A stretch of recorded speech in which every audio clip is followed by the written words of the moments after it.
Product एक्सपोजचा आजचा आपला product आहे कोकोनट वॉटर, जो की एका बॉटल फॉर्म मध्ये येतो. आज आपण 2 बॉटल आणलेल्या आहेत, त्या आज आपण एक्सपोज करणार आहोत. त्यामध्ये पहिली आहे पेपर बोटचं कोकोनट वॉटर, ज्याची इन्ग्रेडियंट लिस्ट आता आपण वाचणार आहोत. त्यामध्ये सगळ्यात पहिले सांगितलंय की यामध्ये वॉटर ऍड केलेलं आहे. जर हे रिअल कोकोनट वॉटर आहे तर यामध्ये बाहेरून पाणी ऍड करायची काहीच गरज नाही. त्यानंतर सेकंड आहे की यामध्ये कोकोनट कॉन्सन्ट्रेट ऍड केलंय, जे की 4.3% आहे. म्हणजे एकदम खूप मायनर प्रमाणात, कमी प्रमाणात त्यामध्ये कोकोनट कॉन्सन्ट्रेट आहे फ्लेवरिंग साठी, आणि त्याच्यामध्ये बाकीच्या प्रमाणामध्ये त्याच्यामध्ये पाणी ऍड केलेलं आहे. त्यानंतर थर्ड आहे की यामध्ये मिनरल सॉल्ट किंवा पोटॅशियम क्लोराईड ऍड केलंय.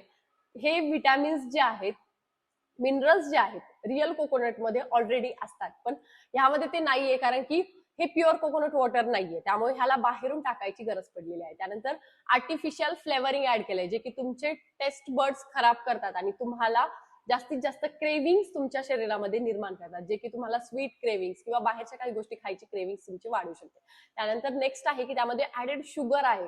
जर हे कोकोनट वॉटर आहे तर त्यामध्ये साखर टाकायची काहीच गरज नाही. ह्याचा नॅचरल टेस्ट जो आहे थोडासा शुगरी फ्लेवरिंग मध्ये येतो.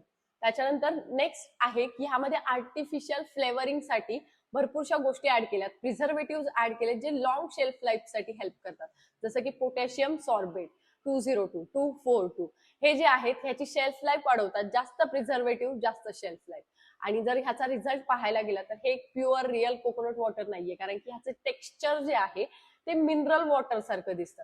आणि जर रिअल कोकोनट वॉटर पाहिलं तर त्याचं टेक्स्चर जे आहे हे का फॉग स्टाईल मध्ये असतं. त्यामुळे ह्याच्यामध्ये खूप जास्त डिफरन्स आहे. आणि रिझल्ट पाहायला गेलं तर हे प्युअर नसून एक फक्त कोकोनट ड्रिंक आहे, जे कॉन्सन्ट्रेशन पासून बनवलेलं आहे. आणि अशाच व्हिडिओसाठी किंवा पार्ट 2 पाहण्यासाठी आपल्या चॅनलला फॉलो करायला विसरू नका.